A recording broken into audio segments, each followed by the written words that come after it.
আসসালামু আলাইকুম। সকল ইলেকট্রিশিয়ান ভাইয়েরা কেমন আছেন? আশা করি ভালো আছেন। আজকে আরো একটি কাজে চলে গিয়েছিলাম, হঠাৎ করে বলে পানি উঠতেছে না।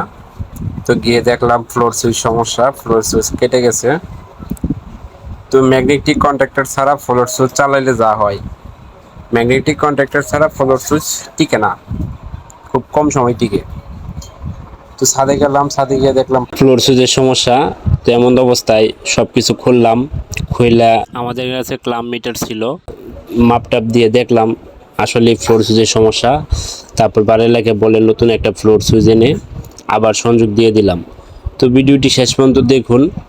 আসলে একটা ইলেকট্রিশিয়ান রাত্রের বেলা কতটুকু কষ্ট করে পরিশ্রম করে কাজ করে, আসলে সাধারণ মানুষ তা বুঝতে পারবে না।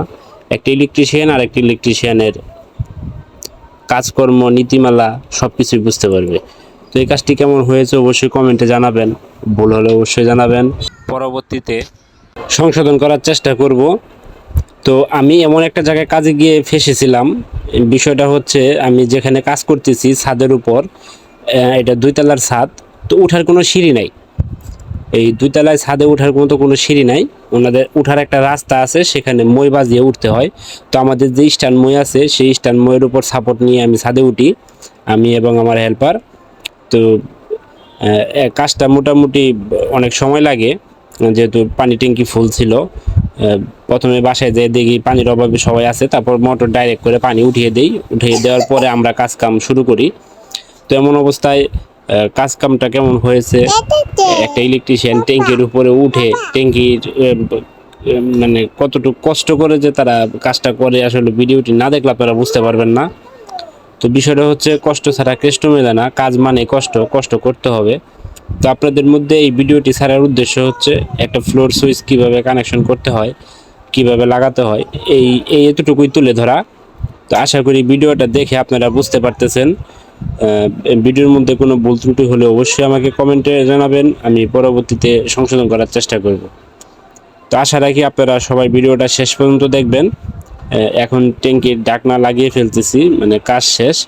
এখন আমি নিচে নেমে এটা কানেকশন দেব। তো কানেকশনটা যেহেতু ফ্লোর সুইচে, কিছু কিছু ফ্লোর সুইচে 2 তারে কানেকশন, এবং কিছু কিছু ফ্লোর সুইচে 3 তারে কানেকশন। তো আমি যেটা লাগাচ্ছি এটা 3 তারে কানেকশন। এখান থেকে আমাদের একটা তার ডিফল্ট হবে, আর 2টা তার আমাদের সংযোগ থাকবে। তো একটা 3টা তার, আমি এই যে দেখেন এখানে 3টা তার, 3টা তারের মধ্যে আমি একটা তার বাদ করলাম, আর 2টা তারের মধ্যে আমি সংযোগ করব। ওই 2টার মধ্যে সংযোগ করার পর যদি দেখেন যে মোটর অটো হচ্ছে না, মানে অটোমেটিক বন্ধ এবং চালু হচ্ছে না, তাহলে আপনাকে ব্ল্যাক তার কমন, ব্ল্যাক তার রাখতেই হবে, ব্ল্যাক তার সরানো যাবে না। ওখানে যে আরেকটা তার আমি ভাঁজ করে রাখছি, ওই তারটা নিয়ে আসবেন, আর অন্য আরেকটা তার ভাঁজ করে রাখবেন। মানে ব্ল্যাক কালার সরানো যাবে না ওখান থেকে। এছাড়া 2টা থেকে একটা বেছে নিতে হবে আপনাকে। একটা হচ্ছে ডাইরেক্ট, আরেকটা হচ্ছে অটোর কাজ করবে। তো যাই হোক, আশা করি ভিডিওটা আপনাদের কাছে ভালো লাগবে। যারা কখনো দেখেন নাই, তারা দেখে হয়তো উৎসাহিত হবেন। ভিডিওটা সম্পূর্ণ এবং শেষ পর্যন্ত সবাইকে দেখার অনুরোধ রইল। আশা করি ভালো লাগবে। তো সবাই ভালো থাকবেন, সুস্থ থাকবেন, এই কামনায় আমি বিদায় নিচ্ছি। শাহিন আলম, সবাইকে ধন্যবাদ। আর ভিডিওটি কেমন হয়েছে, ভালো হলেও জানাবেন, খারাপ হলেও জানাবেন, কারণ ভুল ত্রুটি মানুষের মধ্যেই থাকে। সবাই ভালো থাকবেন, সুস্থ থাকবেন। আসসালামু আলাইকুম।